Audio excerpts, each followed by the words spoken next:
the psychology of the audience goes a long way. It really comes in deeply into play here. You don't start there, but that's what you're trying to serve, and you're trying to be able to use their their natural psychology, kind of let's say against them, but so that it works for what you're trying to achieve.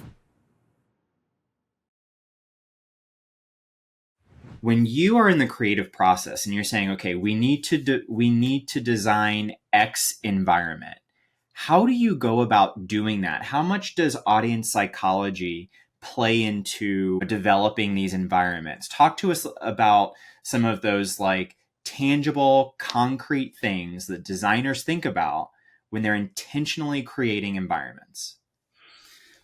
That is easiest to explain with Halloween. Perfect. Let's roll. with yeah,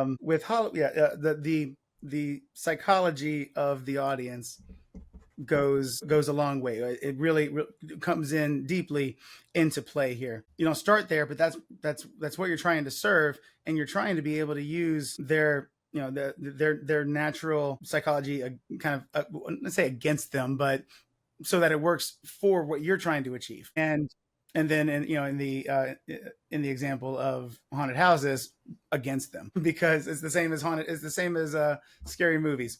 So designing haunted houses, you take people, you walk on, say you walk on Main Street, and it's wide open, it's bright, it's brightly colored, you feel open and safe. When you go into these other environments, you notice that you might notice you start to feel a little more enclosed, a little more packed in, anything to start being a little more uncomfortable. But people often don't start noticing that that their senses are getting taken away, and that gets interesting quickly.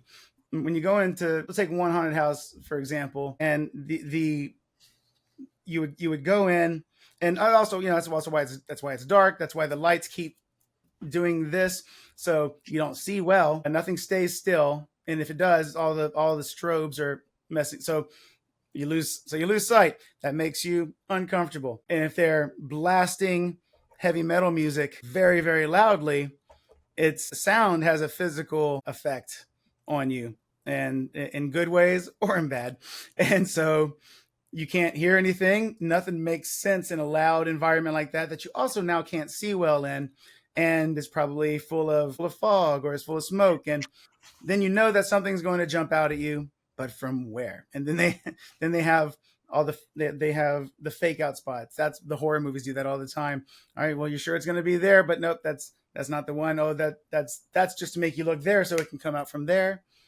All of those things. My favorite thing that a haunted house designer told me, this is where I learned that one. This one was that his favorite thing when you walk through haunted houses, you'll come into kind of enclosed spaces like a hallway, and there's often some version of things hanging down that touch you in the face.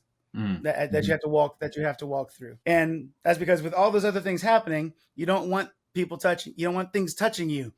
So this is how stuff touches you to make you even more uncomfortable, and you can't see you see even worse trying to move forward. They call it SITF, SITF, shit in the face. Okay. Love it. Okay. We're getting into the industry terms here. That one stuck with me. Because then once you remember that one, you see it everywhere. Right. Love that. I love that. So in terms of creating these atmospheres or environments, what do you find is sort of the most challenging type of atmosphere to create? They're all different. They all come with their own challenges, and then it's, where are you doing this at? I wouldn't say the environments are difficult to create, not the atmospheres are difficult to create. Is that the environments make things more difficult or less difficult? I find, and that's what gave us the idea for this before. I find that conference rooms are, even pretty ones, are often, they're built so normally, because normal things happen there, even nice ones. And so almost no matter what you put in there, it it can't match because it's kind of a they were going for a neutral environment, which makes sense for 99% of business things. But sometimes businesses want to have a little more fun. Sometimes they want to have a secret society that suddenly starts to come out around them, and then they take their CEO to the middle of the room and sacrifice him, and he disappears. I don't Nice. know. Yeah. Yeah. But Yeah. Yeah. to create something like that outdoors or in the woods would be would be easier because you have elements to work with, or around other buildings, or anywhere where there's more elements. I think that's what it is about conference rooms, is that they might be large, but they're all flat white lighting, and there's nothing in them.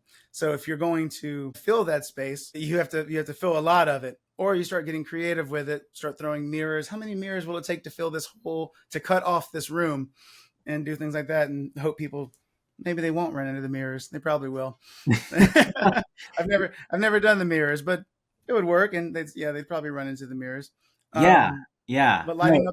lighting up the walls, and just trying conference rooms, I think are the more difficult things to bring to life.